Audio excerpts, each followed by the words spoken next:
My name is Emma. I'm 35 years old and work in cybersecurity at a tech company in Austin, Texas. For the past 12 years, I've lived in a world of code, firewalls, and simulated attacks, but I never expected that my own home would become the place most in need of defense. I met Mason at a fintech startup conference in San Diego. He walked in looking sharp, eyes bright, with a smile that seemed to slow down the entire room.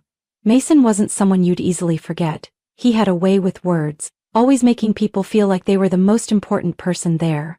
Honestly, I was drawn to him from the first moment. When Mason started pursuing me, it felt like something out of a romance novel. Surprise dinners with flowers and wine, grand visions for the future, and a fiery passion for startup ideas. He wasn't tech-savvy, but he had such a persuasive charm that he could make you believe he was about to build the next world-changing app. I was more grounded. I didn't dream. I worked hard, earned a six-figure salary, and kept our finances clean and organized.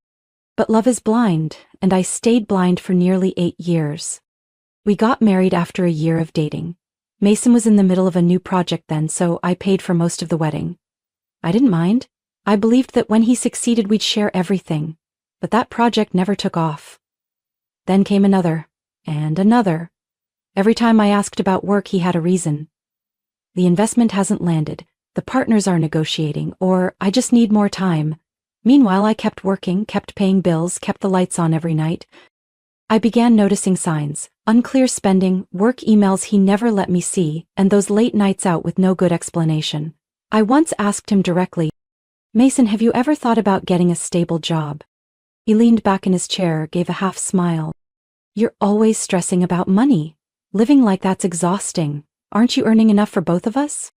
I was speechless. Back then, I told myself maybe he was just struggling to find his path.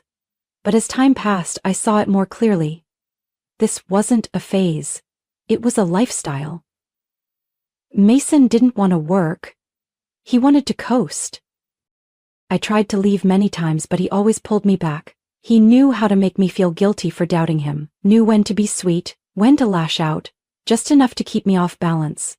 And so I stayed, caught in a loop of sacrifice, hope, and disappointment. Mason wasn't a criminal. He didn't scream or lay a hand on me. But he drained me, slowly. Through laziness masked as ambition, through dreamy eyes that hid cold calculations. The scariest part? I let it go on for years, believing that if I just held on a little longer, he'd change.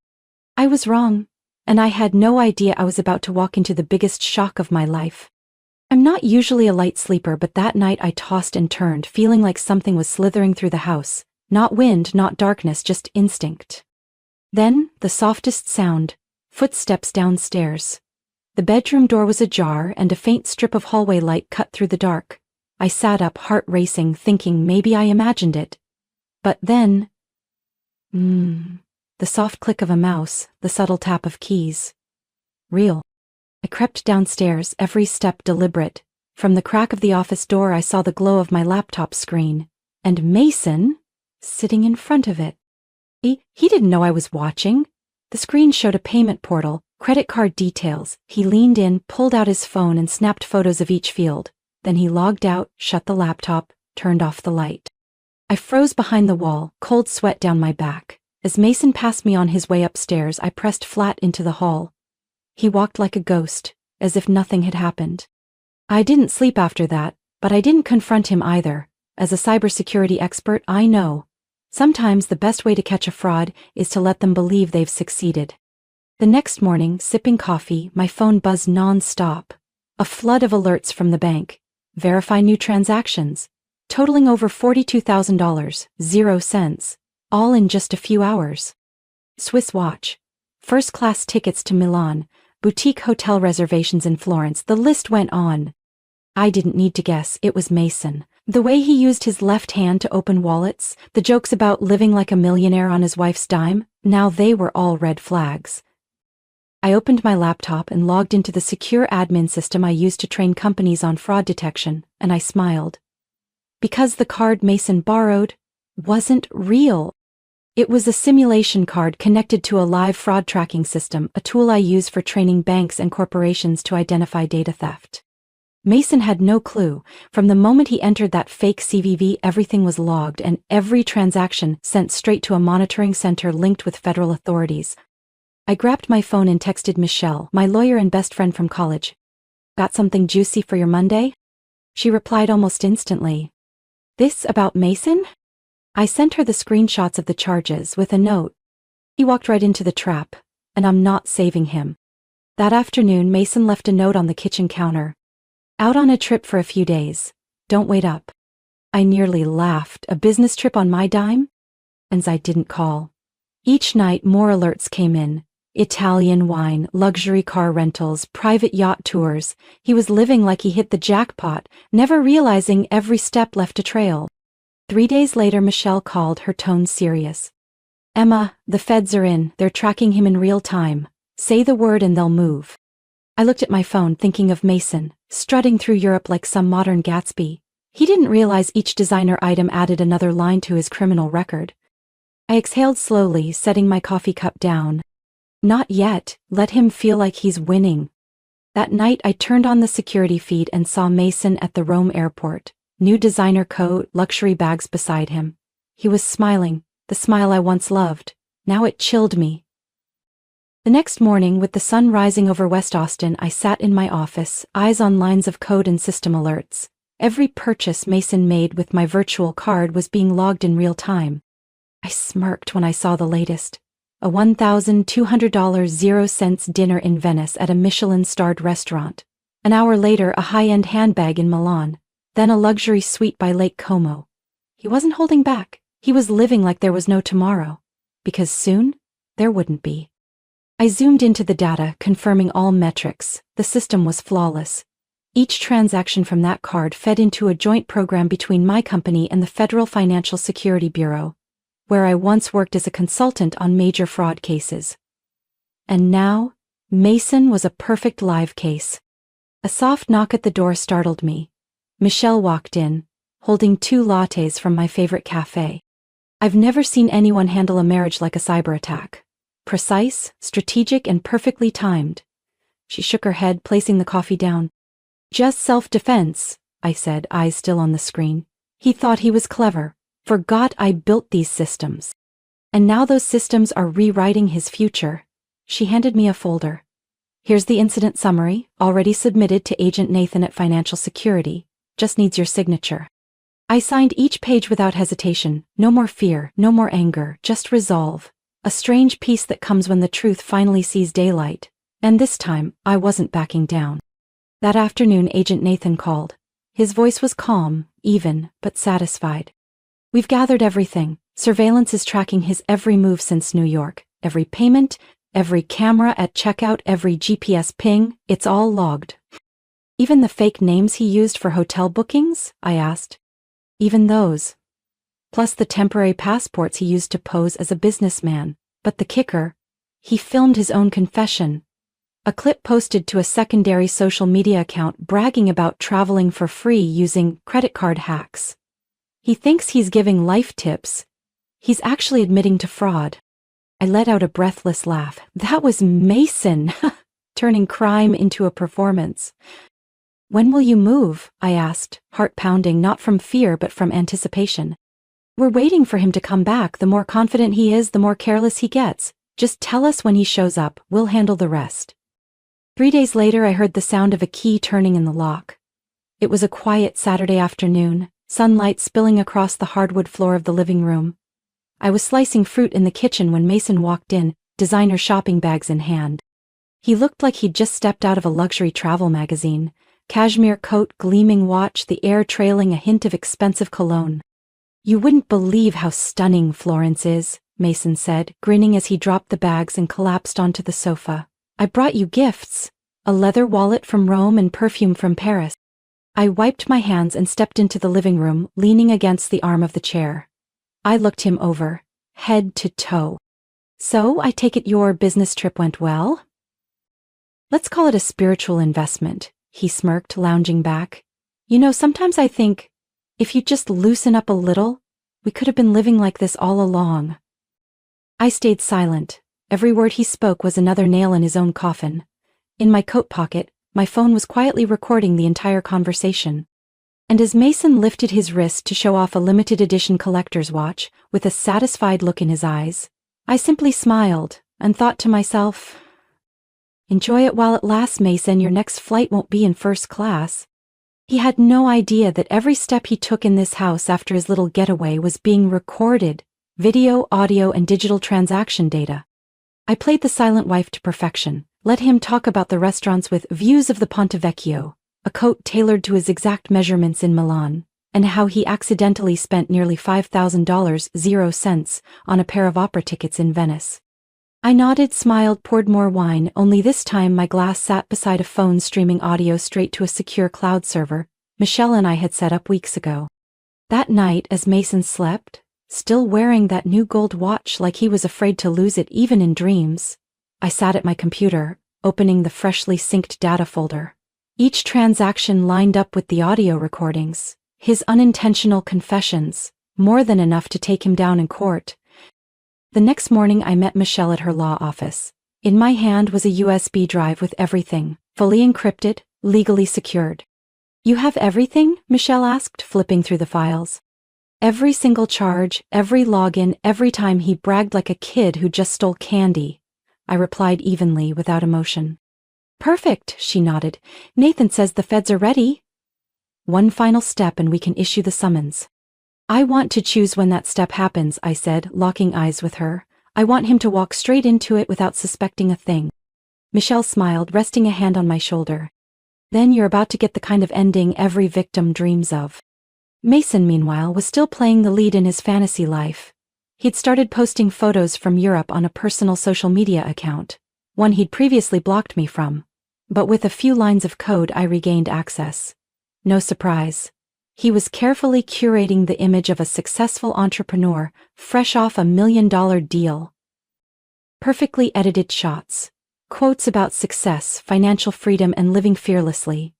I skimmed the captions, unsure whether to laugh or feel hollow. He really believed he deserved it all. On Tuesday afternoon, I got a message from Agent Nathan. "We've received confirmation from the Italian bank. All simulated card transactions have been tagged and logged. Coordination with local authorities is ready. Once Emma gives the green light, we move."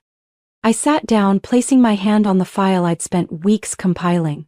Detailed statements, audio logs, security camera footage from the house, social media captions. Not a single detail missing. I opened my phone and texted Nathan. "Tomorrow night, 7:30 p.m. He'll be at my best friend's party." Seconds later, Nathan replied. "Received. We'll be on site discreetly." "Thank you for the professionalism, Emma. Not many stay this composed." I turned off the screen and leaned back. The apartment was unusually quiet, like it was waiting. I glanced at the living room where Mason was texting someone, laughing like he hadn't done a single thing wrong. I tilted my head slightly and whispered inside. "Enjoy it, Mason, your final party's about to begin." That evening my best friend Lauren hosted a small birthday party at her cozy penthouse in downtown Austin. Everything was perfect. Warm golden lights, soft jazz music, glasses filled with wine. I wore a sapphire blue dress, simple yet striking, and smiled softly as Mason arrived, playing the part of the doting husband. He greeted Lauren, then turned to me, placing a hand on my back like nothing had ever gone wrong. "You look beautiful, Emma," he whispered, wine on his breath brushing my cheek. Maybe this is a new beginning for us." I didn't respond. I just sipped my wine, my face calm, while a countdown ticked away inside me. At exactly 7:26 p.m. my phone vibrated. A message from Nathan. "We have visual entering in 3 minutes." I nodded slightly, as if acknowledging someone from across the room. 3 minutes later, the doorbell rang. Mason was halfway through some ridiculous story about a night at Lake Como with vintage wine, when the door opened, and 3 men stepped in. One of them was Nathan, dark suit, steady eyes. Followed by 2 plainclothes officers. The room fell silent.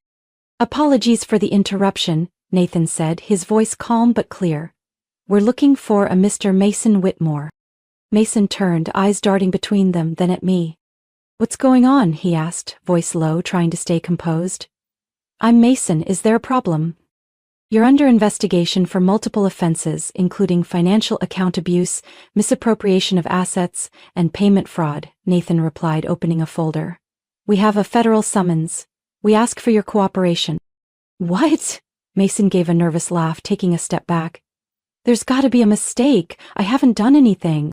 All evidence has been collected, Nathan said firmly, including an audio recording of your confession 2 nights ago.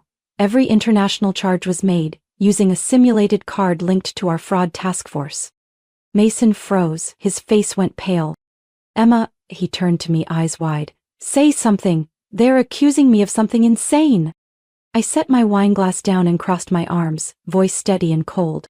They're not accusing you, Mason, you did this to yourself. He stepped closer, desperation rising. You're doing this to me? After everything we've been through? After everything? I raised an eyebrow. After you stole card info, spent tens of thousands on things that weren't yours? After you looked me in the eye every day and acted like you were innocent? He shook his head, grabbing my hand. I just thought I could manage a little. I didn't think you'd care. I pulled my hand away. And that's your biggest mistake, Mason? You thought I'd always forgive? Not this time. Nathan nodded, signaling the officers. One approached, reading him his rights. The other gently but firmly cuffed Mason's wrists. Mason flinched, his voice cracking. Emma, you're my wife. You can't do this. You're supposed to be on my side. I took a step back, gaze unwavering. I'm on the side of the truth. And myself? The room was completely still, no one spoke, no one intervened. Lauren gripped my hand tightly, as if to say, You're not alone. Before being escorted to the door, Mason turned back for one last look, his face twisted in a mix of helplessness and despair. You'll regret this, he hissed through clenched teeth. I tilted my head slightly and replied with a voice as light as air. No, Mason, for the first time in years I feel at peace. And you? You're finally being held accountable. The door closed. I stood there for a long moment, not out of regret, but to feel the rare stillness of a new beginning. 2 weeks after that party, I got a call from Michelle while sitting in my favorite cafe. Her voice was steady and clear as always, but this time there was a hint of relief. Mason took a deal with the prosecution, Michelle said. He won't serve jail time, but he has to pay back every dollar he misused and complete 600 hours of community service. His credit history is also frozen for at least the next 7 years. I nodded, even though Michelle couldn't see it. It wasn't joy I felt, nor anger, just a sense of finality. That everything had gone where it needed to go. Looks like he took the softest road available, I said, gently stirring my coffee, watching the foam swirl, like the years I spent enduring it all. If he hadn't, with the evidence we have, he could have faced up to 4 years behind bars, Michelle sighed. The good news is most of the money will be reimbursed to you through the restitution program. I leaned back in my chair, gazing at the busy Austin street outside. The sleepless nights, the forced smiles, the times I wanted to scream but stayed quiet. It was all worth it now. What's his situation now? I asked. According to Nathan, Mason is currently living in a rented apartment on the east side of the city, Michelle replied. His car's been repossessed, his accounts frozen, and all the designer goods he brought from Europe have been confiscated and funneled into the Asset Recovery Fund. He just started his first shift, cleaning public parks. I didn't feel satisfaction. I didn't feel triumphant. I just felt calm. The kind of calm that comes after swimming through a riptide and realizing you've finally made it back to shore. Exhausted, but safe. A few days later, I received an email from the prosecutor's office confirming the civil settlement had been finalized. Restitution payments would be made in installments over the next year, as per the agreement. At the bottom of the email was a note. This resolution was made possible by your cooperation and resolve. We commend your clarity and intelligence throughout the process. I read that line more than once, not because I needed recognition, but because I needed to remind myself I was right not to stay silent. That evening, back at my apartment, I opened the door and immediately noticed the air felt different. No more tension, no more calculated footsteps, just the scent of clean linen and a hint of lavender from a new room spray. I opened a drawer, pulled out a folder labeled Mason Confidential, and stared at it for a moment. Then I walked out onto the balcony, struck a match, and burned it. The legal documents turned to ash in a metal tray. The fire in my eyes wasn't revenge. It was closure.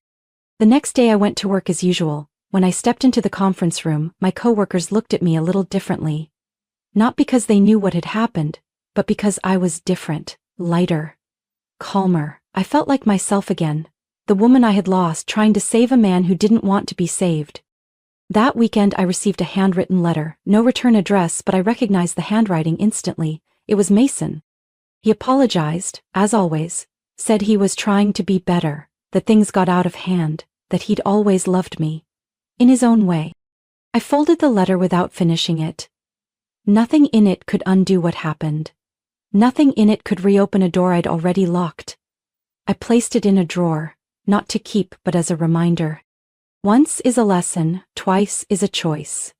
And I had already made mine. About 3 weeks after the legal settlement was signed, word of Mason's situation began to spread. Not through the media, since everything had been handled privately, but through the most effective channel. Whispers from mutual contacts, former colleagues, and people who once posed in those carefully curated social media photos. Within days, Mason's Instagram, the one he used to inspire people to live boldly, went silent. His flashy posts were wiped clean, replaced with a blank profile and a hastily edited bio. Taking a break, thanks for your understanding. But the truth was, there was no one left to understand. Brent, his longtime friend and partner at startup events, cut ties after learning Mason had borrowed money under the false pretense of needing urgent investment for a European deal. And Rachel, the woman I had suspected during that business trip a year ago, disappeared the moment she found out he was doing court-ordered community service. One of Mason's old friends, an interior designer in Dallas, messaged me quietly. "Emma, I didn't think it would go this far, but I have to admit, he really knew how to hide it." I replied with just one line. He doesn't have anything left to hide. The one startup Mason had tried to get funding for, already hanging by a thread, officially removed his name from their list of founders on their website. A tech conference he had signed up to speak at revoked his appearance, no explanation given. And then, a message from an unknown number popped up on my phone at 11 p.m. on a Friday night. I knew who it was before reading the first line. I just wanted to say, "I've lost everything." I didn't reply, but I kept reading. One final lesson. Mason said he could no longer afford rent and had to move back in with his parents in suburban Houston. His current job was doing delivery shifts, and every night ended in arguments with his mother about making the bed or closing the window. He wrote, "I didn't think it would come to this. I just wanted a better life. But I lost everything." I closed my phone. I didn't delete the message, didn't save it either. I simply had no reason to hold on to anything connected to the man who once pulled me away from my own life. The next morning, while Lauren and I had breakfast at our favorite diner, she looked at me and asked bluntly, "Do you ever feel sorry for Mason?" I sipped my coffee, eyes on the street where sunlight glinted off passing cars like fragments of memories I no longer needed. "No," I said, "maybe just for the version of me from years ago, the one who thought love was enough." Lauren nodded. "But now you know, believing in yourself is enough." I smiled. Exactly. I was no longer the woman who bowed her head to keep peace. No longer the wife trying to hold together a house that was rotting from the inside out. Now I was a woman who walked out of the ashes. Not with magic, but with clarity.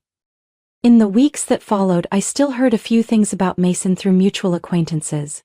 He applied for several jobs but kept getting rejected after credit checks.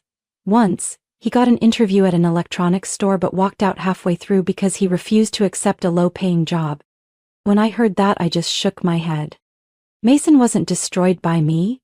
He was destroyed by the one part of himself he never learned to confront. And I've been rebuilding my life, this time with no one standing behind me. No need to look back to see if someone's holding me back, and definitely no need to ask for permission to live according to my own values. I started the first morning after everything by throwing open the windows, letting sunlight flood every corner of the apartment. No more traces of Mason, no scattered designer bags, no more footsteps pacing at midnight, the ones I used to pretend not to hear. It was just me, and the quiet. I cleaned the apartment piece by piece, Anything that reminded me of Mason went into cardboard boxes without hesitation. The photos, the luxury gifts bought with deception, I took them all to the donation center. Not out of spite, but because I didn't want to keep a single shard of a life that no longer belonged to me. I repainted the bedroom walls. A soft smoky blue replaced the cold gray Mason once insisted on because it aligned with success energy. I bought houseplants, hung vibrant abstract art, replaced the bedding with patterns I used to love but had held back from using because he said they were tacky.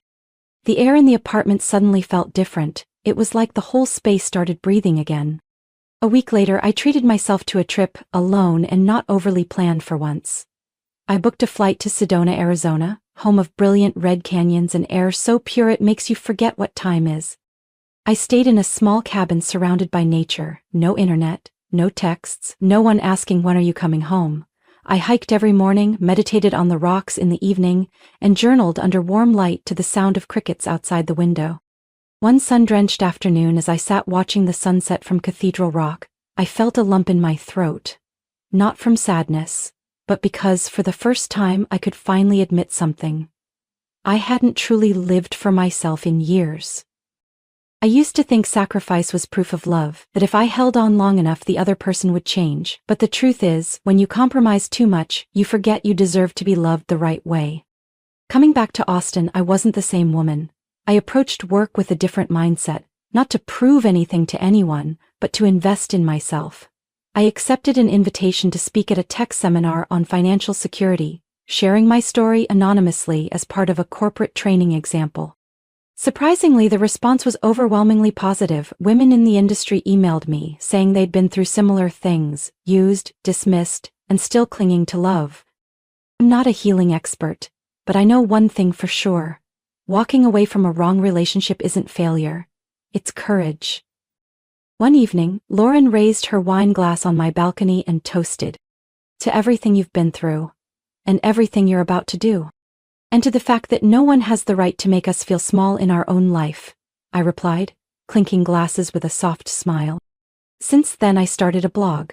Not to shame the past but to tell the truth kindly and clearly.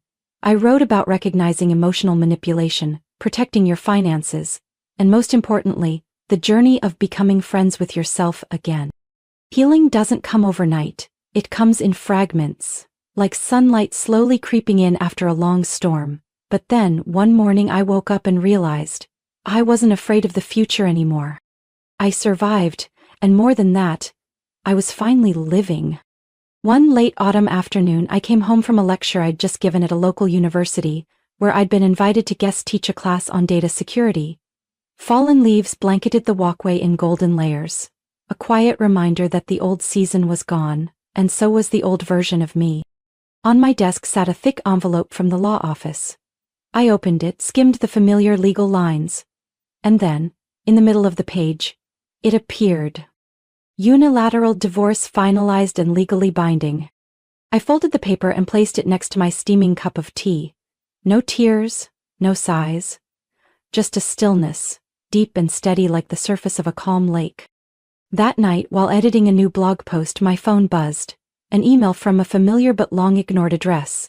m.whitmore1987@gmail.com. Subject line. I know I don't deserve it, but I had to say something. I stared at it for a long moment. I didn't open it. I wasn't curious. I didn't want to know anything else. I'd lived long enough to understand. Some apologies don't come from remorse. They come from a final attempt to keep control. I held my finger on the email, slid it to the right. Delete. Not read, not replied, no return. Because I knew, if I gave Mason even a millimeter in my mind, I'd be pulling myself back into the very place I've fought so hard to leave. Lauren once told me, forgiveness doesn't mean reopening the door, sometimes it means locking it and building a wall behind it so they can't find a way in. I'm not angry at Mason anymore, truly. Anger is powerful, but it's also exhausting, and I'm done being exhausted over him. I'm grateful not for what he did, but for what I learned because of it, how to protect myself. I used to be the woman who always bent, always kept the peace, always thought she could save the person she loved from their own chaos. But in the end I learned the most important lesson. Love should never cost your self-respect. One quiet Sunday morning I sat on the balcony, hands wrapped around a cup of coffee, watching sunlight stretch over a still street. I opened my laptop and typed the first line of a new blog post. Freedom doesn't begin when you leave someone. It begins when you leave the belief that you can't live without them. It wasn't a story about betrayal, it was a story about rebirth. I shared my journey, without sugarcoating, without dramatizing, just the truth from a woman who once put others first and finally found herself in the aftermath. The response came faster than I expected. My inbox flooded with messages, thank yous, personal stories, even tears. Many said they saw themselves in my words, that they thought they were weak, until they read the reminder that choosing yourself isn't selfish, it's brave. A month later I was invited to speak at a Women in Tech conference. When I stepped onto the stage, the lights shone on me, not because I was a victim, but because I had survived and become a guide. I looked around the room, took a deep breath, and began with a simple sentence. My name is Emma, I'm not perfect, but today, I stand here unafraid, and no longer need anyone else to define my worth. Hundreds applauded, but the most important applause came from me, inside. And just like that, the old story closed. Not with a slam of the door, but with a breeze of fresh air and steady footsteps down a brand new path. My story isn't just about betrayal, it's about reclaiming self-worth after quiet damage.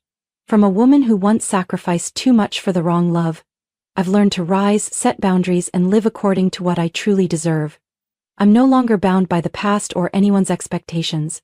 I'm free, at peace, and stronger than I've ever been. Not because I knew when to stand back up. What do you think of Emma's journey? Was she right to let go in order to protect herself? Share your thoughts below, and don't forget to follow the channel for more powerful and inspiring stories about life and family.